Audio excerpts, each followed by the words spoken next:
doutor, eu tô menstruada. Ele falou, não tem problema nenhum, meio até melhor, porque a gente consegue ver o seu período menstrual se tem alguma coisa ali. E ele me examinou e falou, olha, tudo indica que é endometriose. Porém, eu vou te pedir uma série de exames e você volta aqui. E incluía a histerosalpingografia e esteroscopia que eu não tinha feito. Alguns tinham preparos específicos para quem tem endometriose. A ressonância, vários exames. E eu fui nas clínicas que ele indicou também. A histerosalpingografia eu fui morrendo de medo. Minha mãe foi junto comigo. Eu lembro que eu cheguei para fazer o exame, deitei, tinha feito o preparo antes, etc. E uma enfermeira foi e segurou minha mão assim. Eu falei, gente, o que é isso? Por que ela tá segurando minha mão assim? Realmente foi um exame muito dolorido. Eu demorei horas, mais de uma hora para fazer esse exame. Passei iodo, um monte de coisa. E demorou muito. E a médica que fez o exame, só falou assim, olha, eu vou fazer o laudo aqui e vou passar pro seu médico. Ela não me falou nada. E aí, eu fui fazer o transvaginal, que também era um transvaginal com preparo. Quando eu terminei, ela fez um desenho de como estavam as minhas trompas. E tudo isso eu ali, meio sem entender, sabe? E aí eu peguei todos os exames e levei pro doutor Eduardo. Quando nós chegamos lá para fazer os exames, ele ficou um tempão analisando todos os exames, todos os laudos da ultrassom, da ressonância, da esteroscopia, esterossalpingografia, etc. Aí ele me explicou várias coisas, tá? Eu vou resumir um pouco para vocês. Ele falou, olha, um dos motivos que você não consegue engravidar é porque você tem endometriose. Essa endometriose, ela danificou a sua trompa esquerda e a sua trompa direita também. Porém, a sua trompa esquerda, ela tá grudada entre o seu abdômen e o seu útero, formado uma carne que você nem consegue identificar ela. Pra vocês entenderem, imagina que isso aqui é a minha trompa, esse é a parede do meu abdômen interna e esse é o meu útero. Aqui era uma carne só. A outra trompa, ela tava tão inchada que o médico disse que parecia um salsichão.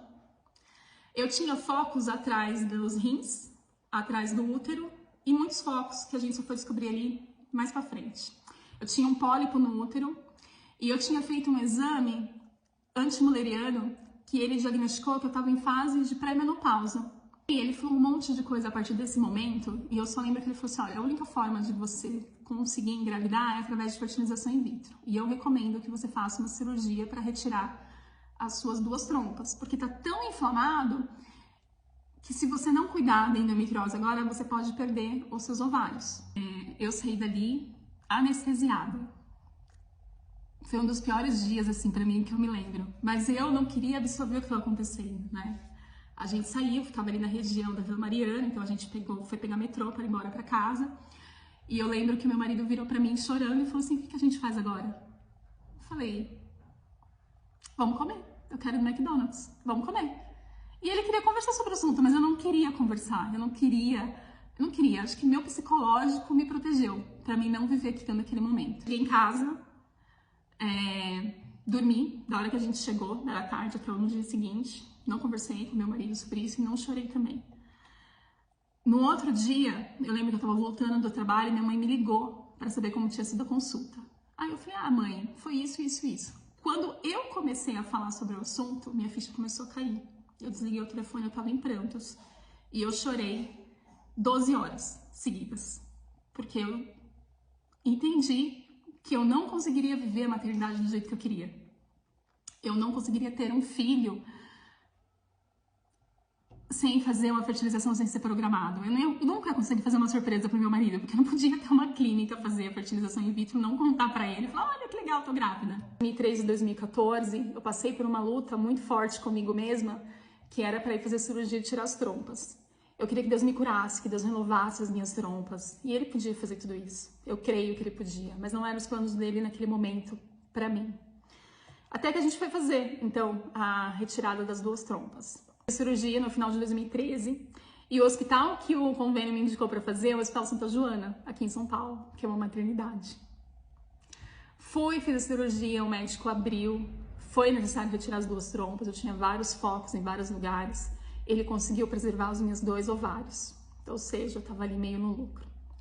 A cirurgia é rápida, foi uma videolaparoscopia, então eu internei um dia de manhã, no outro dia de manhã eu já tinha alta. Quando eu saí para ter alta, eu lembro que eu fiquei esperando no estacionamento meu marido pegar o carro. E aí veio um segurança e falou assim pra mim, então, cadê seu bebê? Aí eu olhei pra ele e falei, não tem bebê. Fora que eu fiquei numa ala do hospital, que eu escutava as outras mães que tinham acabado de ter filhos com seus bebês chorando. Antes de eu descer pra alta, eu passei na frente de um berçário, onde tinham vários bebês lá. E aí você que é tentante deve entender como que isso foi difícil pra mim. Aí, gente, depois de retirar as trompas, eu comecei a ficar mais dura ainda com Deus. Por quê? Eu não queria fazer fertilização in vitro. Eu queria que mesmo sem as trompas, Deus me ajudasse a engravidar.